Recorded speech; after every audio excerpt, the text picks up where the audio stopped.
right, about to hit the parade laps with my car, and with a man who doesn't need any introduction if you're a real Lotus guy. GPS connected. Thank you, Scott.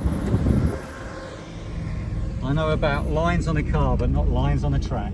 So it's all about learning. Right.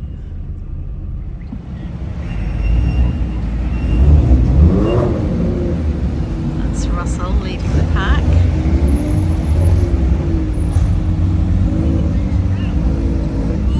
Cool. Thank you.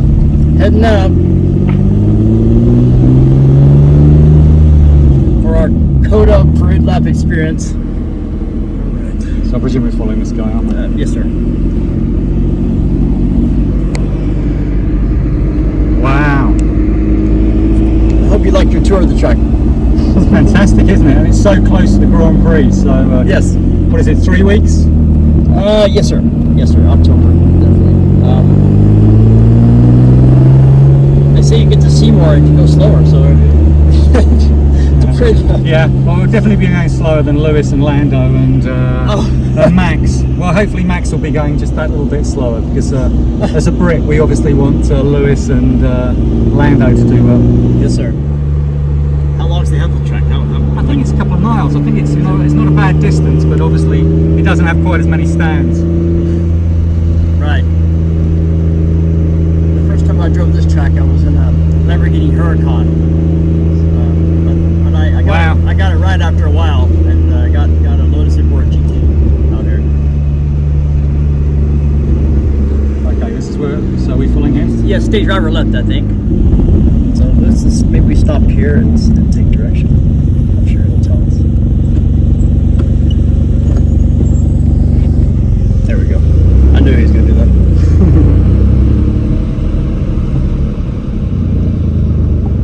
There you go. You had it. You had it right. Instinctively. Yeah, or he's just making do with what he's got. Yeah, he's working with the material he's got, you know. Right. And Mr. Scott. Hey.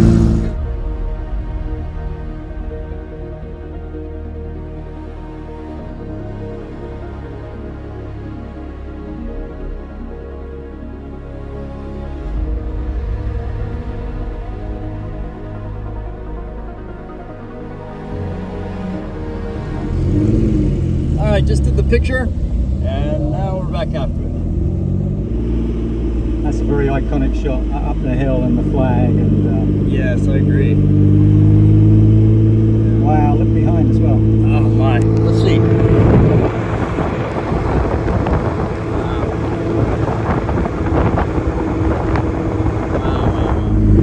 So you've got to be thinking about the race drivers who are doing this at high speed and also in full fire retardant overalls. It's going to be warm, isn't it? It's going to be very warm.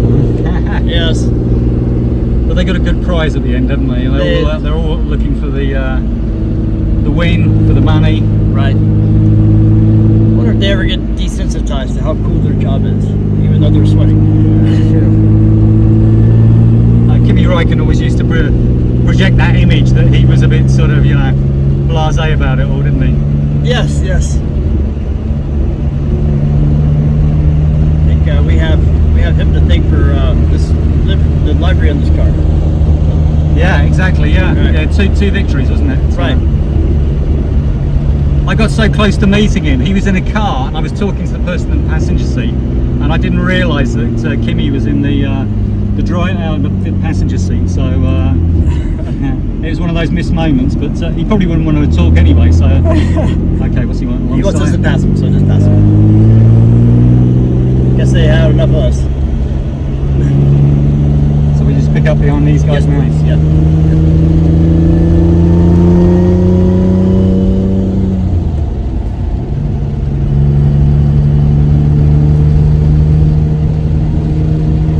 It's an impressive. So was there a circuit here before they made it international?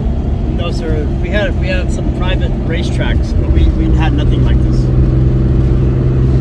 Austin got popular, and I can't believe Lotus is moving some of their facilities here.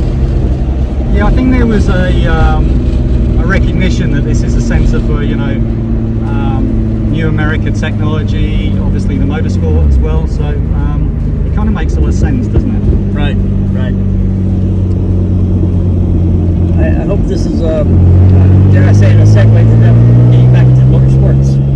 Well, GT4 is the first thing. So we've had a limited GT4 program this year, racing in British GT, and I think one or two other things, and then we'll see where it goes after that. But obviously, the commitment to be in Formula One is something different. That's deep pockets, and right. There's only point being in it if you're going to win, isn't there? So yes.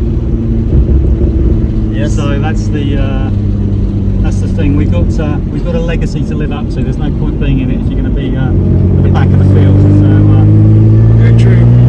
We will all be crossing our fingers and watching with anticipation. Yeah, there's a desire there. It's the question that gets asked most. I'd say the questions are usually, will you do another Esprit, and when are you back in Formula One? They're usually the two ones. I think being in Formula One and competing will make everybody their motivation and desire for Lotus be at an all-time high. Yes. GT4 is though interesting because it's quite a big deal in Europe, so that's why we want to be big at that. And obviously, the relationship to the road cars is more direct, basically. Right. So we won a race at the tail end of last season at Carr, which was good. And then we've had a couple of class wins, I think, this year in British GT as well. So that's been really good. I just wish we could catch things like that on the television here. I think it'll come here though. Good. I think that's the whole point of GT4 as well. It gives the basis for international GT racing. Yes, sir. The next step up though is a big one though, because when you go GT3, they're much more purpose-built race cars, so the commitment becomes much bigger. Wow. How do you like the old roll? Lovely. Okay. Lovely. I hope I'm doing it justice because I'm no track driver, so it's just great to be here. Thank you. It's brilliant. Yeah, thank you. Yeah. You're doing fine from where I'm sitting. As long as I'm not scaring you, or mechanically or physically. No, sir. Yeah, either way. Having a blast. Because they're both important. You can have someone who's a great driver, but you're thinking, what are they doing to my clutch or my gearbox? So. Yes. Yeah. You're taking it easier than I do. Yeah, there's a reason for that. A, you're more experienced, and B, it's your car. No, exactly. Yeah.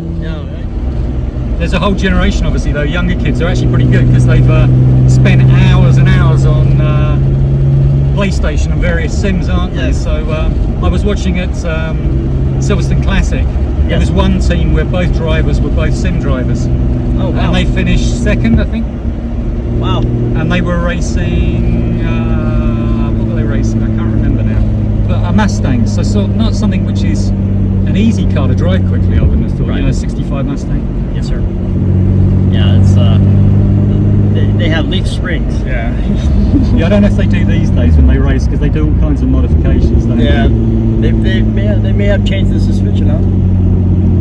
There'll be a limit to what they can do to keep it, I guess, within the class. But some of the cars definitely have more carbon fibre than they had in the 1960s. Yes, that's a good point. Yes. Yeah, I think the PlayStation or the video game will save people's passion for driving. Yeah. For the younger generation. Yeah. I know that's how I got into it. Oh, okay. Yeah. My father didn't own sports cars. Lotus always had the appeal because it looks so darn good. It's not Lotus has the appeal to me. It was the appeal because it looked really the part. Aesthetics has a lot to do with a lot of us. We look at these cars and performance and bragging rights and not so much. And Lotus has world-class steering, and it has wonderful looks thanks to somebody. And I think that's why the Elise was so appealing. Yeah. Yeah, it was always part. Colin Chapman was obviously a brilliant engineer, but he had a real aesthetic sense as well. So because of his obsession with all the liveries on the cars, and you know, all the race transporters were obviously branded, and there was merchandise way before a lot of other European teams got there. I think he borrowed it from the US though, because obviously Indy was very much sponsorship driven, wasn't it, and livery driven. Right. Yeah, the John Player special livery and the Jim Clark. Yeah, putting that yellow stripe on. Oh yes, those two are the two best in my opinion, and I think most other people's opinions. It depends your age group. Some people are very obsessive about the yellow because that was the final years of Senna with the camel car. Oh yes. So, but yeah, for me, black and gold is my era really. Although I do remember the green and yellow ones. Unfortunately, I'm old enough for that.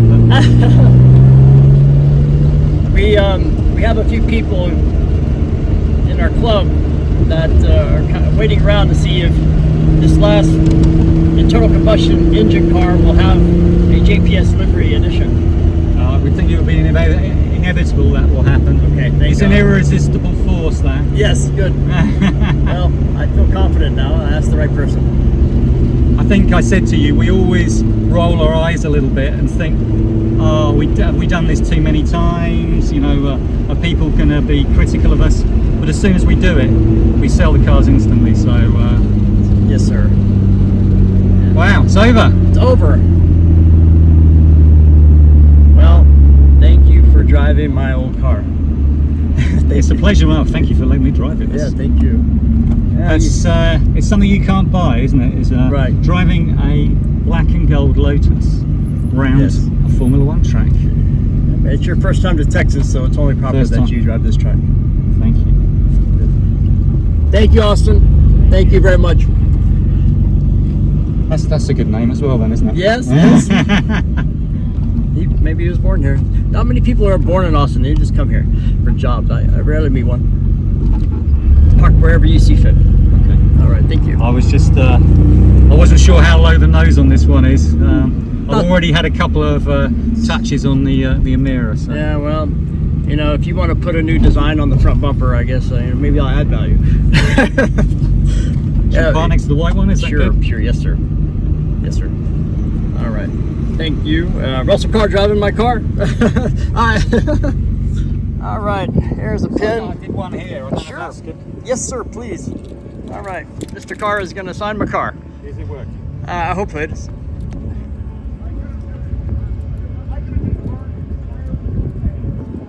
All right. There you go. Well, that doesn't look like a scribble on there, but that's how I write. Okay. Yeah. Thank you very much.